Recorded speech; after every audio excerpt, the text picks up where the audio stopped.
Every fall, many gardens look like they're resting, but just one small mistake can cause your entire spring season to fail. Are you stopping watering too early, leaving your soil bare and exposed, or accidentally preserving diseases for next year?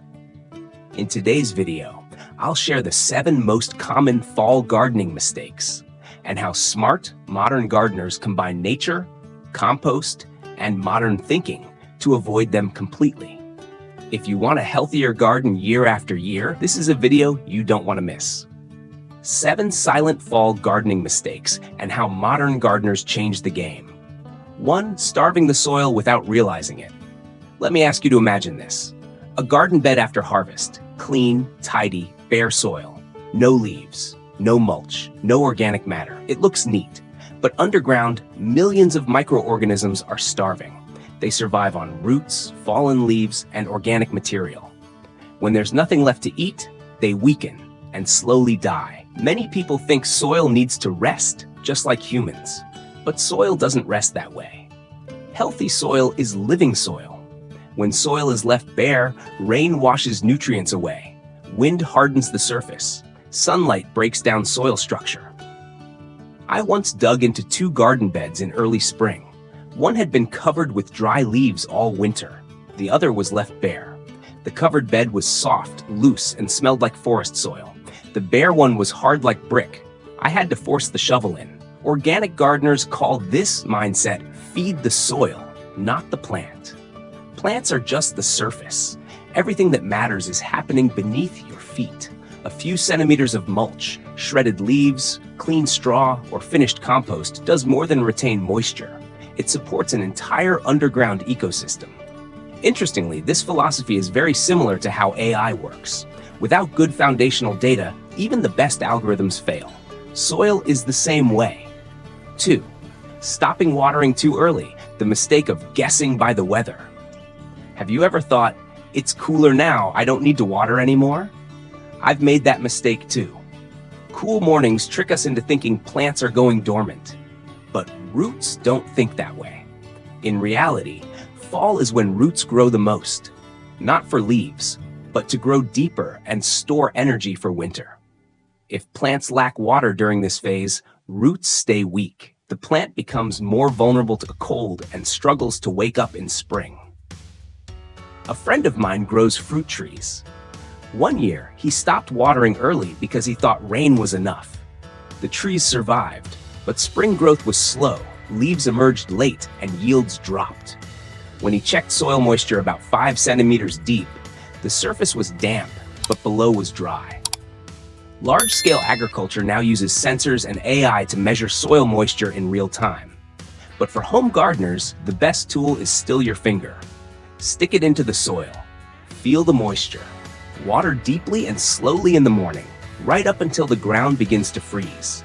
That's how plants enter winter strong. 3. Planting at the wrong time. When emotion overrides data. Some people plant too late because they hate seeing empty soil. Others plant too early because they're afraid of missing the season. Both can fail. Plant too late and roots don't establish before frost. Plant cool weather crops too early and unexpected heat causes early flowering and weak growth. Modern gardening isn't about guessing anymore. It's about data. Know your first frost date. Know the crop's growth time. Add a safety buffer. I always tell people to count backward, like planning a project. Perennials and shrubs need at least 6 weeks before the ground freezes to establish roots. This isn't much different from training an AI model. If it doesn't have enough time to learn, the results are poor. Gardening also requires discipline and systems thinking. 4. Keeping what should be removed when attachment causes long-term damage. After harvest, many beds are left with dead tomato vines, wilted squash stems, or diseased plants. They look harmless, but they're storage units for fungi, insect eggs, and weed seeds. I once saw a garden plagued by blight every single year, even though the owner took great care of it. The reason?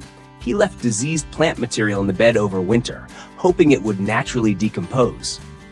In reality, the disease was simply waiting for spring. The rule is clear. Diseased plants go in the trash, never in compost. Healthy plants can be composted or chopped and dropped as mulch. Keep only cold-hardy plants and protected perennials. Sustainable gardening doesn't mean keeping everything. It means choosing wisely. 5. Not protecting plants from frost, underestimating just a few cold hours at her. Just a few hours below freezing can destroy the cell structure of warm season plants. Many gardeners lose everything simply because they think it'll probably be fine. Protection doesn't have to be complicated.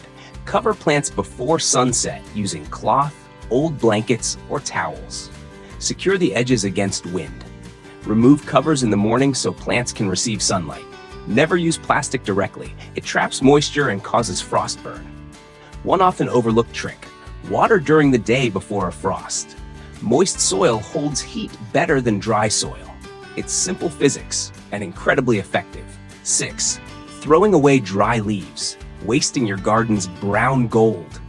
Every fall, I see bags of dry leaves being dumped or burned. It always hurts to watch. Dry leaves aren't trash. They're a natural carbon source for compost and free mulch for your garden. Burning leaves doesn't just waste resources, it pollutes the air. All you need to do is shred them, mulch your beds, or mix them with kitchen scraps to create clean, fast compost. This is circular economy at the household level. What leaves the kitchen feeds the garden. The garden feeds your meals again. This philosophy, optimize resources, reduce waste, reuse intelligently, is exactly what modern systems and even AI aim to achieve. 7. Not keeping records. Repeating the same mistakes every year. Have you ever heard someone say, "I do the same thing every year and it still fails"? The problem usually isn't effort. It's lack of records. Modern gardeners keep notes. Planting dates, weather patterns, frost events, what worked, what failed. It can be a notebook, phone notes, or an app. AI can suggest schedules, but your real-world experience is the data it needs. AI won't garden for you. It only helps you make better decisions. And your garden responds honestly to what you've done, if you're willing to observe and record. Gardening isn't just about growing plants. It's about feeding the soil, respecting nature, and learning from every season. In the age of AI, technology can support us, but healthy soil, healthy plants, and clean food still begin with small daily habits. If you love composting, organic gardening, and living greener every day, don't forget to like and subscribe to the Compost channel. I'll see you in the next video. Together, let's make the soil better, starting right from our own kitchens.